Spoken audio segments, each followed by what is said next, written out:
Jéssica Cristina, ela está perguntando aqui por que que a Bíblia não diz que Maria é onisciente e como ela escuta as orações de todos. Mas ela não é mesmo, né? Nunca ouvi falar que ela era onisciente. Aí aqui no final ela ainda fala assim, ó, não se ofendam, são só dúvidas. Não, não estou Qual que é vendendo. a posição da Igreja Católica em relação a Maria? Tem essas confusões, tipo, ela é onisciente, qual que é o... Onisciente, apenas Deus, né? Onisciente, para quem não sabe, é ter consciência de todas tudo, de saber tudo. de tudo. Onipotente. Onipotente, poder sobre todas as coisas, onipresente, está em todo lugar, né? O papel de Maria na igreja, ele é a figura daquela que nos aponta para o Cristo, aquela que nos leva para o Cristo. Desde as bodas de Caná, ela está atenta aos sinais. O vinho veio a faltar. Por intermédio dela, por intercessão dela, Jesus transforma a água em vinho. O vinho acabou. Façam aquilo que ele vos disser. Eu sei que às vezes, até para o povo simples, do interior, usa alguns termos, mas isso não é uma questão assim... É muito mais uma questão da inocência mesmo, né? De, eu adoro Maria, essas coisas. Mas é uma forma de se expressar, não é que representa uma verdade. A gente adora somente a Deus, a gente acredita que somente Ele é onipresente, onisciente. E Maria, ela se comporta na igreja como essa medianeira, né? Aquela que intercede, aquela que reza e tudo mais. Como a dúvida dela, é claro que diante de Deus e como mãe de Deus, ela escuta as orações dos seus filhos. Assim como também quem está no céu, sua mãe, seu pai, uma pessoa muito próxima, pode rezar por você naquele momento também. A igreja tem até a devoção das santas almas, né, e tudo mais. Eu acho que a gente tem que entender que quem está no céu não está morto. Às vezes se pensa assim, né? Vou rezar para uma pessoa morta. Não, está na plenitude da vida.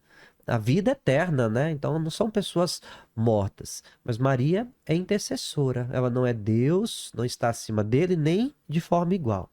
Tem uma divisão, né? Um certo conflito em relação aos protestantes e Igreja Católica em relação a isso, né? Ninguém vem ao Pai, Sim. senão a mim, e dizendo que os católicos, eles veneram, adoram santos e Virgem Maria. O que você tem a dizer sobre isso? Nós não adoramos nem os santos, nem a Maria, a gente presta um culto de veneração. O que que é? De você explica essa diferença. Adorar é um culto daquele que reconhece a soberania, que depende dele, que necessita dele e tudo mais. Por exemplo, um católico, ele não é obrigado a ter uma devoção por um santo.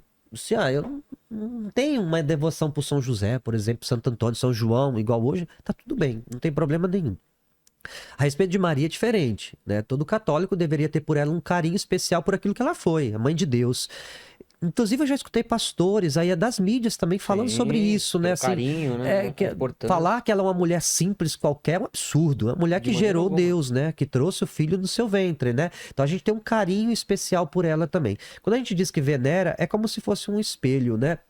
Como você tem uma foto de alguém que já faleceu, que está na sua casa, você olha, você lembra da pessoa. A imagem é exatamente isso. Uma forma de você lembrar. A imagem não é Maria. A imagem não é o santo. A imagem é uma recordação, um sinal que nos ajuda a rezar, que nos proporciona momentos de oração. A Bíblia fala que não fará imagens esculpidas, não sei o quê. Só que isso aí é uma redundância muito grande de você anular todo o resto. O Antigo Testamento está cheio de citações que Deus manda os profetas construírem imagens, né? A serpente no deserto mesmo. Moisés constrói uma serpente no deserto, todas as pessoas que olharem para ela ficariam curadas. As arcas da aliança, né? A arca da aliança. Então, é repleta de imagens que foram mandadas. Querubins. Exatamente. E em relação aos santos, quem são os santos? Parece que tem um brasileiro para ser santificado agora. E o que o católico tem que pensar sobre os santos? Os santos são luzeiros neste mundo, né? Eles mostram que é possível fazer a vontade de Deus. Então, eles viveram incondicionalmente o evangelho. Então, fizeram aquilo que se esperava que a gente faça também. Nos mostram que a Exemplos. santidade é possível, né? O exemplo, o testemunho de vida. Acho que o santo que você falou é o Carlos Acuti, que é um jovem. Ele não é brasileiro, mas o milagre dele, porque para ser santo precisa de um milagre que não é explicado pela ciência, veio através de uma cura de um brasileiro. Acho que foi de beatificação, né? verdade. Não- Então, eu achei bonito que a imagem dele veio de calça jeans, de camiseta, não é aquela túnica, aquela coisa toda, sabe? Santos dos Mais nossos próximo tempos. dos dias atuais, né? Exatamente. Então, os santos, eles são luzeiros, são exemplos, testemunhos que a gente tenta imitar, segui-los. Tava falando de Maria, uma coisa que eu não sei também é a igreja, o que que a igreja fala sobre a virgindade de Maria? É Porque isso, não sei se na Bíblia chega a falar Sim. sobre isso, né? A Bíblia fala muito pouco de Maria, É, mas fala o suficiente. Aquilo que é o necessário de verdade. A virgindade de Maria é um dos dogmas de Nossa Senhora. Então, dogma seria verdades de fé. Para um católico, não é para ser questionado. E isso é para o católico. Entendi. É claro que um evangélico pode não acreditar, uma pessoa de outra religião pode não acreditar. Mas a virgindade de Maria, a sua Imaculada Conceição e que Maria é mãe de Deus e Maria foi assunta ao céu são os dogmas marianos, que são verdades de fé. A Imaculada Conceição, a Virgindade de Maria, que a gente celebra no dia 8 de dezembro, né? É que se fala que Maria foi virgem, não por méritos próprios, mas em decorrência daquilo que ela necessitava de ser, mãe de Deus, né? Então, a virgindade, a doutrina católica acredita que ela não teve outros filhos, nunca teve nenhuma relação com José e se permaneceu virgem antes, durante e após o parto. Mas isso é dogmático, mas não é uma coisa baseada na Bíblia, é uma revelação. Como seria aí, o termo para se falar isso? Baseado também nas Sagradas Escrituras, naquilo que a gente tem de relato, né? Ah, é? O próprio anúncio do anjo Gabriel, ave cheia de graça, o Senhor está contigo, vai ser a mãe do Salvador, vai gerar um filho, né? Vai ser obra do Espírito Santo este menino. Como vai acontecer isso? Eu não conheço homem algum. Fora o contexto bíblico, existem os relatos históricos, os evangelhos apócrifos, né? Fruto de uma doutrina milenar. Entendi. O primeiro dogma mariano, mais antigo de todos eles, é de que Maria é mãe de Deus. Isso eu acho que no século V, se não estou enganado, Teotocos, né? Minha família é toda católica, e sempre quando a gente rezava isso, eu não entendia direito. Maria, mãe de Deus. Sim. Mãe de Jesus, mas Deus, né? Naquela figura como pai de Jesus, né? Eu nunca Sim. entendi direito. Porque Jesus é verdadeiramente Deus. É. Não tem como separar um Jesus homem Pela Trindade, e né? um Jesus divino. Não se separa as naturezas de Cristo, né? São duas naturezas numa única pessoa. O evangelho mesmo de João nos dá essa menção de que Jesus é Deus. A dúvida de Tomé.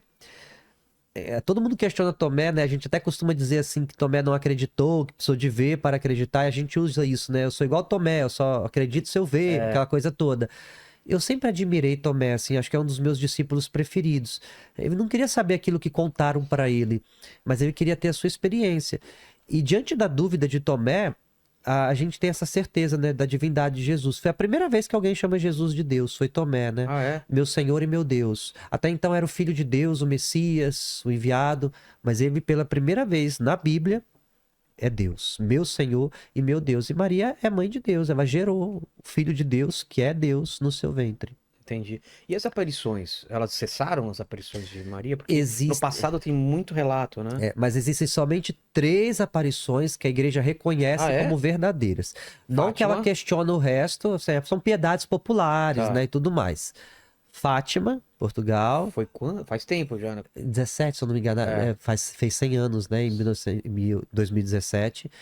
Fátima, em Portugal, Guadalupe, no México, e Lourdes, na França. São as 3 que reconhecem, assim, apareceu. E cada uma com uma particularidade. Em Portugal, Sempre para o sol pessoas- dançou. Sol, Em Guadalupe, o que aconteceu? Como foi? Guadalupe, ela apareceu para um índio, Juan Diego.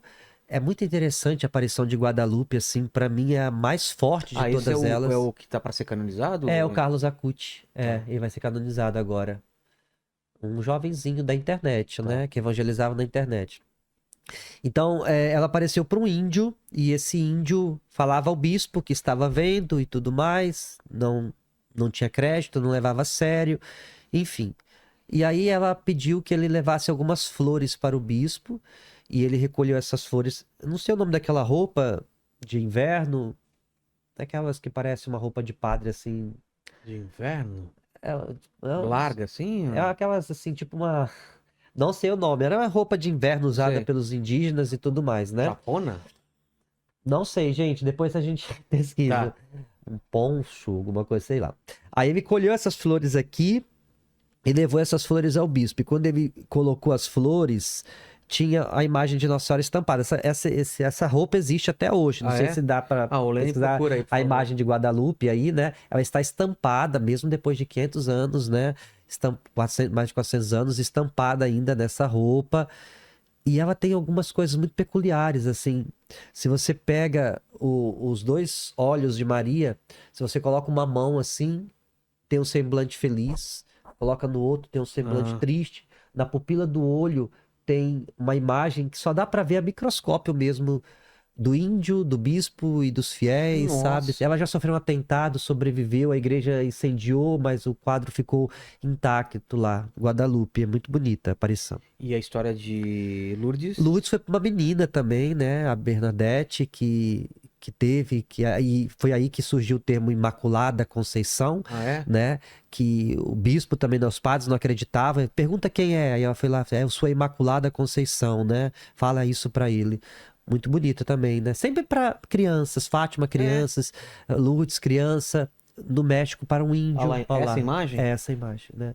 De É Guadalupe. a roupa lá que ficou estampada na roupa do índio, o Juan Diego. Índio não é O indígena. correto, indígena. Desculpa, viu, pessoal, pelo amor de Jesus. Eu vou sair cancelado daqui hoje, hein? Relaxa, relaxa. E de Lourdes, então, foi isso? Foi uma menina? Uma menininha, né, muito piedosa também. Era para construir uma igreja e ninguém acreditava Eu tive lá nela. em Lourdes. É, você já foi lá? Tive em Fátima também. Sim. Agora, de Fátima, eu acho que é a mais misteriosa, né? Porque tem os mistérios de Fátima. Como foi essa história? Sim. Eram pastoras?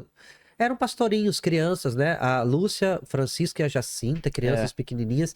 O Francisco e a Jacinta morreram muito crianças ainda, né? Eles, logo depois, não demorou muito não. A Lúcia viveu até pouco tempo atrás e tinha esses segredos de Fátima. Inclusive falava que um dos segredos era o atentado ao Papa João Paulo II, que houve lá, né, na praça, né? Onde ele E foi. não era? Fala que sim, né? Ah, não se Mas sabe? nunca foram revelados esses segredos de Fátima. Parece que só o último não foi revelado. É, o Os último. outros... Um que foi revelado era esse atentado ao Papa, Ah, né? João é? Paulo II.